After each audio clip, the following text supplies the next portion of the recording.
Estamos aqui para mais um Doc React. Eu não esqueci de você, ser melhor. Eu não esqueci de você. Estamos aqui para reagir a vídeos de opiniões públicas de pessoas famosas, vídeos que geram confusão, de mentes confusas. Geram confusões de mentes confusas, tornando a sua mente, a minha mente, ainda mais confusa. Mas aqui vamos esclarecer tudo para vocês. Então não perca, solta a vinheta.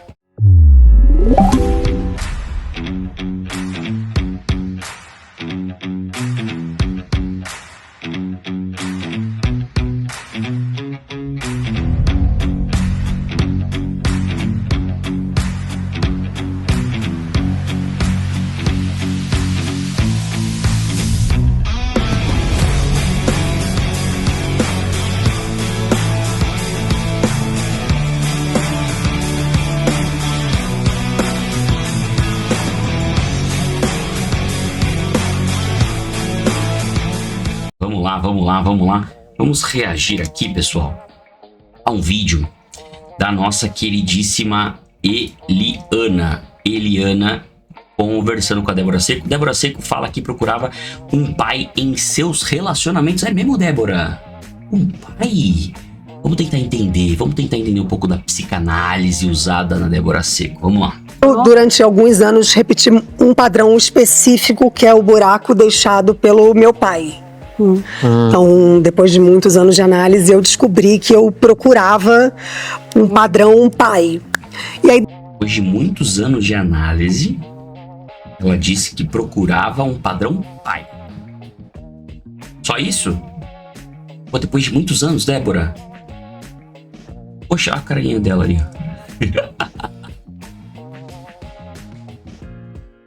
Padrão pai, muito vago, né, pessoal? Vamos lá.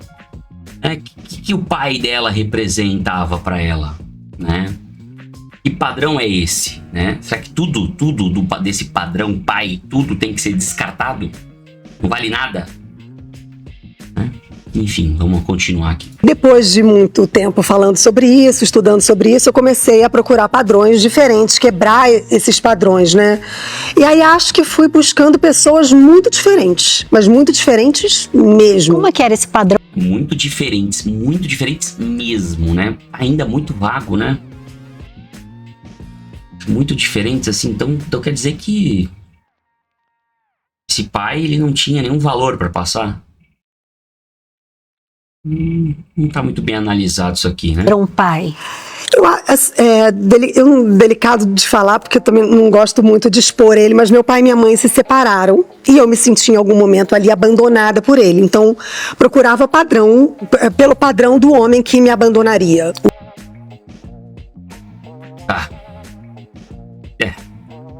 Quando criança é complicado, né? Muitos pais se separam quando nós somos crianças, né? Brigas, separação. Mas aí tem que entender, né? Se for uma análise direito, decente, tem que entender como é que a mente do adulto, Débora adulta, entende essa separação. Será que dava para continuar esse relacionamento? Porque tem que ver se alguém foi infiel, teve mentira, violência psicológica, física, é um território tão amplo, né? Aí, lógico, separou, aí o pai sai de casa e aí os filhos ficam com a mãe, né? De primeiro momento faz sentido ter essa impressão do abandono, mas depois, como adulto, né? Vou continuar. O homem que eu deveria lutar arduamente para conquistar, aquele homem que de fato não me queria, que não me não me queria, não me escolhia. Ô, Débora, sua criança tá viva ainda e ferida ainda. Ela tá se sentindo abandonada. Não é que ele não te queria, não te escolhia. Ele não deu certo, não é como pai. Alguns pais também, né, não são tão bons pais. Concordo com você, criancinha. Mas ela falar assim, ela só revela de que ela não entendeu ainda a dinâmica da separação. E na análise deveria explicar, né? Existe seu pai como homem, figura masculina, como esposo, e não deu certo em relação à sua mãe, o casamento, e existe o seu pai como pai. São figuras diferentes. Quando um pai sai da casa porque separou com a mãe, o recado é: eu não dei certo como figura masculina, como esposo, como marido. Agora, como pai, já ela ainda tá com a impressão do abandono ainda. Escolhia, né? Acho que esse foi um padrão que eu repeti durante muito tempo, porque a minha criança ainda estava abandonada, né? Ainda tá.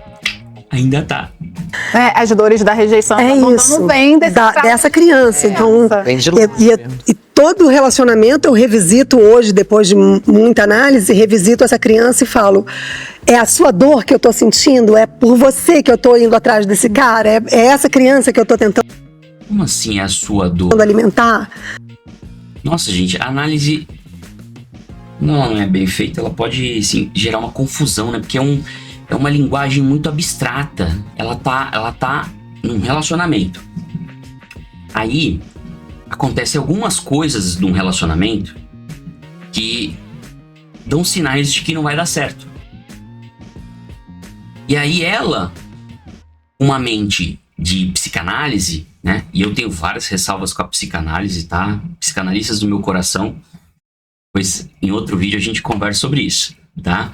Mas tem vários elementos ali. Será que ele mente pra mim? Ele some final de semana? Ele me traiu. Logo no começo do namoro, ele já tá dando sinais de que ele não tá embarcado de fato nessa relação, respeitando os valores que eu acredito que é bom para um relacionamento.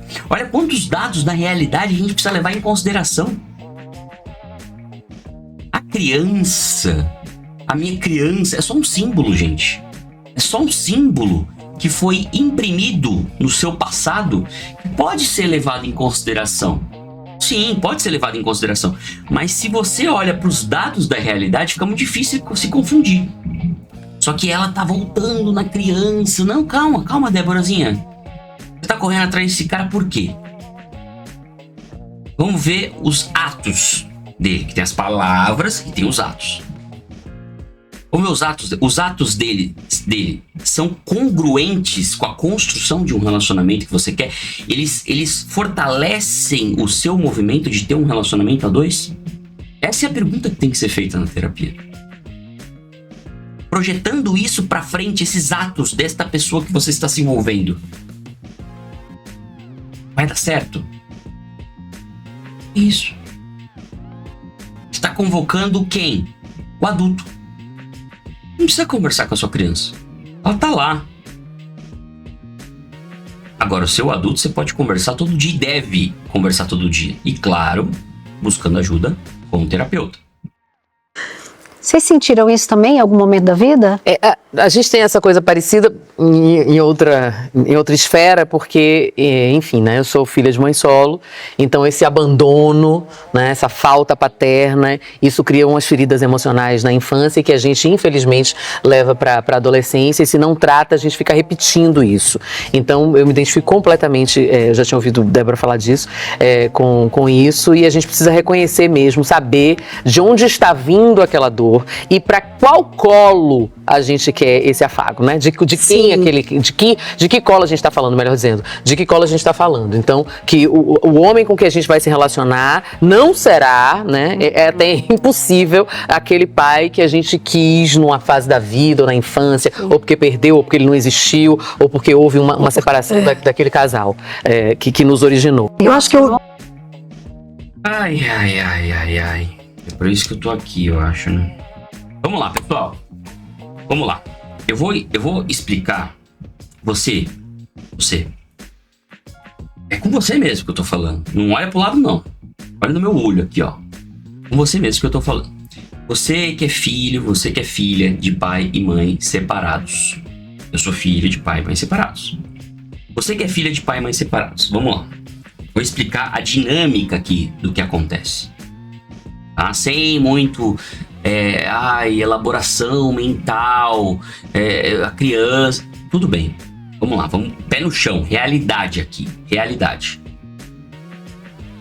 É importante sim a figura do pai e a figura da mãe na nossa construção como personalidade, óbvio que é importante, óbvio que é importante. Só que muitos casais, nossa geração, entre 20 e 40 anos, geração anterior, que são os nossos pais, eles geralmente se separaram. E muitas dessas separações foram na infância, na nossa infância, sua infância. Então você que tem o pai e a mãe separados. Quando o pai e a mãe se separam, geralmente os filhos ficam com a mãe.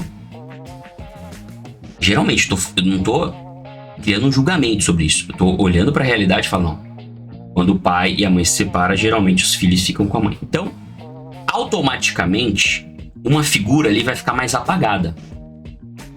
Uma figura ali vai ficar mais apagada. Mas ela não vai deixar de existir.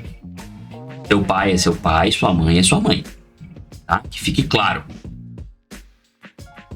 De primeiro momento, na nossa infância, o que acontece? De primeiro momento, a gente sente assim, vem a sensação de abandono. Óbvio, nosso pai tá indo embora numa separação, indo para outro local, claro, não dá para ficar junto, tá separando.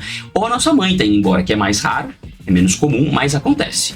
Então, na separação, o que o nosso pai e a nossa mãe, eles estão avisando? Eu, teu pai, não dei certo como marido da tua mãe. E a tua mãe tá falando, eu, como tua mãe, não dei certo como esposa do teu pai. Apenas isso. Só que, lógico, a gente imprime lá na infância, nós somos imaturos, faz sentido a gente imprimir essa sensação de abandono. Tá indo embora. Então essa primeira impressão, ela é natural, faz parte. Agora o problema é as pessoas quando viram adultas e querem amadurecer, elas não voltam para lá para ter um olhar de adulto. E lógico, tem que fazer isso no processo terapêutico, mas eu tô fazendo isso com você aqui um pouco mais rápido, mais dinâmico, mais direto. Eu como adulto eu olho e falo, olha, meu pai é meu pai, minha mãe é minha mãe. Eu vou nutrir uma boa relação com meu pai, eu vou nutrir uma boa relação com a minha mãe. Independentemente se eles vão continuar com o vínculo marido-esposa ou não. O problema é que o filho, na separação, e olhe para você, reflita sobre isso seriamente, abre o coração. É comum que na separação de um pai e de uma mãe, o filho ele toma inicialmente, imaturo ainda, um partido, um lado. Quando o pai se separa da mãe, dependendo do contexto, se tem traição, tudo, o filho toma um lado. E ele olha o pai como inimigo, ou ele olha a mãe como uma inimiga. E aí que mora um dos perigos, a separação do pai e da mãe.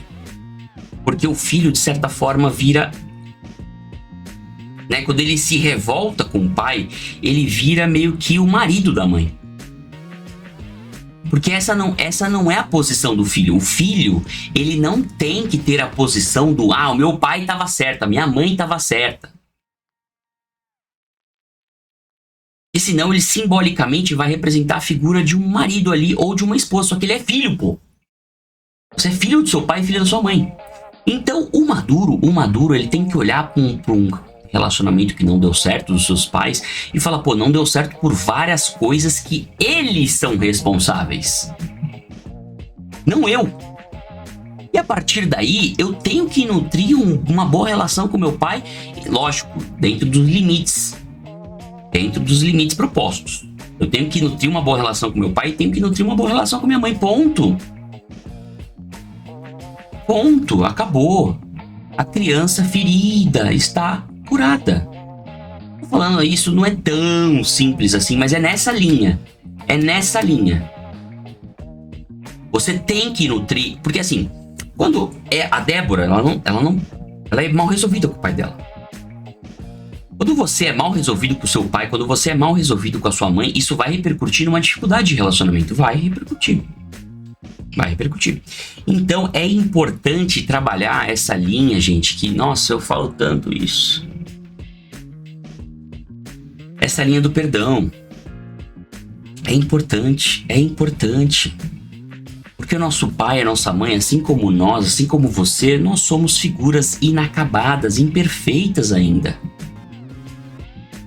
E aí, nós temos uma expectativa, nós criamos uma expectativa, quando crianças, quando imaturos, que são surreais em relação ao nosso pai e nossa mãe. Como se eles tivessem a obrigação de ser figuras perfeitas e preencher os nossos afetos completamente de acordo com as nossas expectativas. Isso é surreal. Tudo bem isso fazer sentido um dia, mas não hoje. Não hoje. Pai, eu aceito o que você conseguiu dar pra mim. Mãe, eu aceito o que você conseguiu dar pra mim. Com amor. Eu recebo o que você conseguiu dar pra mim com amor. Talvez um dia eu tive uma expectativa de você ser mais do que de fato é. Mas hoje eu não fico refém dessa minha expectativa. Eu te libero dessa minha expectativa. É isso que é o perdão. Eu aceito o que vem com amor. E eu nutro essa expectativa como filho. Eu não quero saber da sua relação com a minha mãe. Não quero saber da sua relação, mãe, com meu pai. Não quero. Porque isso é problema seu. Isso é problema dele. Eu sou filho. Eu quero nutrir dentro das minhas capacidades e limitações o meu bom vínculo com você, pai. O meu bom vínculo com você, mãe. E nessa linha se constrói um equilíbrio da relação entre filho e pai, filho e mãe, filha e pai, filha e mãe. Se você toma uma revolta, você vai desestruturar a figura do pai e a figura da mãe dentro da sua mente, da sua psique, do seu coração, e você vai repercutir isso e vai ter dificuldade, você vai projetar isso na outra relação. Não vai conseguir lidar com isso quando você encontrar com características parecidas do pai e da mãe. Certo? Então é importante estarmos bem resolvidos com o nosso pai e com a nossa mãe como figura de filhos que somos. É claro que a gente vai olhar para o pai e vai ver falhas. Vai olhar para a mãe e ver falhas. Só que isso não pode nos afetar internamente. Nosso pai e nossa mãe é como qualquer outro ser humano. Tem falhas. Nós precisamos descer um pouco desse patamar de juiz, do certo e errado, do julgador, do soberbo. E amar, somente amar os nossos pais e nossas mães com todas as limitações e defeitos e qualidades que eles têm. Acabou. Ponto final. Certo? Então, esse que é o ponto aqui desse vídeo. Bom, esse vídeo ficou um pouco longo e eu vou encerrar por aqui. Muito obrigado, Ser Melhor. Se esse vídeo fez um sentido para você, compartilhe. Compartilhe, vá para a terapia para curar essa sua criança que ainda grita e não deixa o adulto viver. Tem que ser mais brando com o ser humano e, por consequência, seu pai e sua mãe. Temos que ser mais brandos, temos que ser mais tolerantes, mais pacientes com o nosso pai. Pô, com o nosso pai e nossa mãe nem se fala, mas com todo mundo. Certo, meus queridos Ser Melhor? Fiquem com Deus e é isso. Compartilhe, like, essas coisas de YouTube, Instagram que eu ainda não entendo, mas é isso aí. Um beijo, fiquem com Deus.